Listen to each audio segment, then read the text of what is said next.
selvom selve det væk om Henrik Qvortrup. Det er fra 2008. Han har skrevet den selv, og titlen hedder Henrik Qvortrup.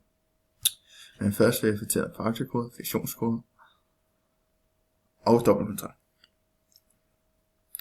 Faktakoder bruger man ofte sirlige personer, rigtig miljø og begivenheder, og teksten gør opmærksom på sin egen tilblivelsesproces.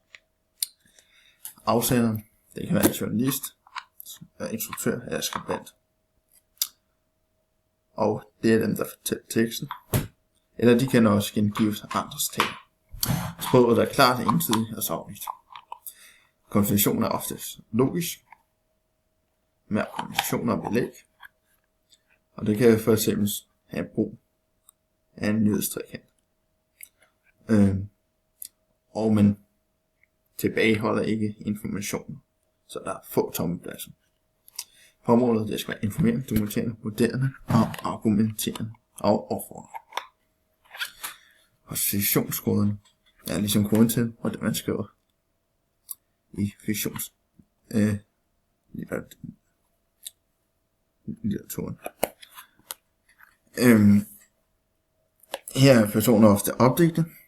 Der er masser af brug af sproglige billeder, sproglige figurer og faste vendinger. For eksempel der var engang af en fast vending. Og kompensation, det kan være med en berettermodel. Og den er med til at skabe den her spændingsniveau, så der kommer mere indlevelse i historien. Formålet med fiktionskoderne er jo, at det skal være underholdende, reflekterende, skabe spænding, noget indlevelse og identifikation. Dobbeltkontrakten, det er jo så en slags kontrakt til læseren. Og det er ligesom, at hvordan man ligesom skal forstå historien. Om den er opdigtet, eller om den er virkelig. Og ofte i de seneste år, når der kommer mange bøger ud med personens egne reagering, hvor der er nogle fiktive elementer ind under historien. Hvor man så kan have mulighed for, at det kan forstås på en opdigtet måde, eller en virkelighedsmåde. Formålet med dobbeltkontrakt er, at den skal være autentisk. Ja. Selv lidt om bogen her om Henrik Qvortrup. Ja. Bogen handler om hans journalistkarriere. Og det starter med, at han fortæller om hans afsluttende eksamen ved et gymnasium i Aarhus. Efter gymnasietiden starter han i jurastudiet, men det er ikke lige ham. Så derfor søger han ind på Journalisthøjskolen i Aarhus. Det bliver en glimrende succes, og han får et job hos Jyllands-Posten i 1991. Og han beskæftiger sig med det politiske stof. Derefter skifter han til Berlingske Tidende og arbejder der nogle år. Så bliver han politisk reporter i Ekstra Bladet. Men derefter bliver han så spindoktor hos Anders H. Rasmussen, og der fortæller han om hans tid,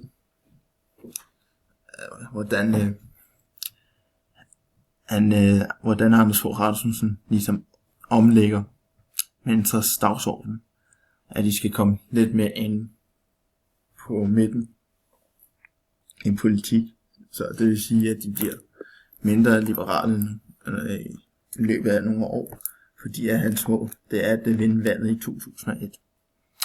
Men han forlader jobbet hos Venstre som spindoktor i 2000. Så den første del af historien, den handler om den seriøse journalistik, han har beskæftiget sig med. I 2001 bliver han ansat hos Se og Hør, og det er et sladderbad, som beskæftiger sig med den useriøse del af journalistik. Det vil så sige, at i det her blad beskæftiger sig med, om hvad de kendte laver ude i virkeligheden. Men under en periode hos Se og Hør begår han er tror nogle grænse så hos andre folk. Og det oplever vi blandt andet med, da tsunamien sker i Thailand, hvor de bringer nogle billeder ind i bladet, som er grænseoverskridende for andre folk. Og det skaber nogle masse konflikter. Blandt andet med at mange supermarkeder ikke gider at invitere Se og Hør, grund af de synes det lige over grænsen, hvad de har sat ind i bladet. Nu vil jeg læse et lille uddrag fra bogen. På et tidspunkt i sommeren 2008 fik jeg besøg på mit kontor af en mand, der fortalte, at han arbejdede hos IBM. Manden havde selv henvendt sig til bladet, så vidt jeg husker, på vores tiptelefon. Han mente, at det var en kilde, som vi måske kunne gøre brug af. Blandt andet måtte jeg forstå, at han via sit arbejde indimellem fik kendskab til, hvor de kendte opholdt sig. Og noget kunne tyde på, at han havde ret, for han havde allerede nogle uger tippet os med korrekte oplysninger, hvor prins Joachim var på Portsmouth. For selv var det den slags oplysninger gode at have. De muliggjorde, at vi kunne lave den slags journalistik, som en stor del af eksistensberettelsen for tablet-medier. At berette om de kendte skørne og laden. Af samme grund betjente vi os af mange kilder, som forbød sig mod de interne regler på deres arbejdsplads.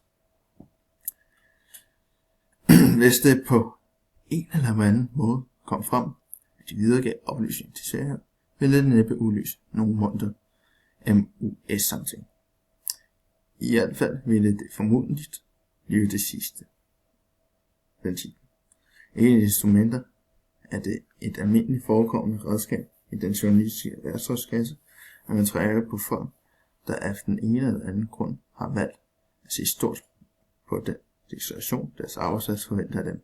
Det ser man på store uvedblader, på tv-stationer og altså også på tablet-ugeblader. Jeg har valgt denne del, fordi at emnet om bogen, den sidste del, er om de skandaler, der foregår hos Se og Hør. Og her kan man se et eksempel på, at man er villig til at finde oplysninger fra de kendte fra IBM, som kan overføre nogle data til dem. Og det er jo et stort tema og et stort emne i dagens Danmark i dag, som er interessant at diskutere. Ja, hvis vi går over til fortolkningen, så tror jeg på, at det har været vigtigt for Henrik Thorne at fortælle den her historie, fordi at han ligesom behov for at give en forklaring på, at det, hvad han lavede under Se og Hør-tiden, ikke altid har været en af de måder, han har gjort tingene på, fordi han har såret rigtig mange kendte mennesker og almindelige mennesker.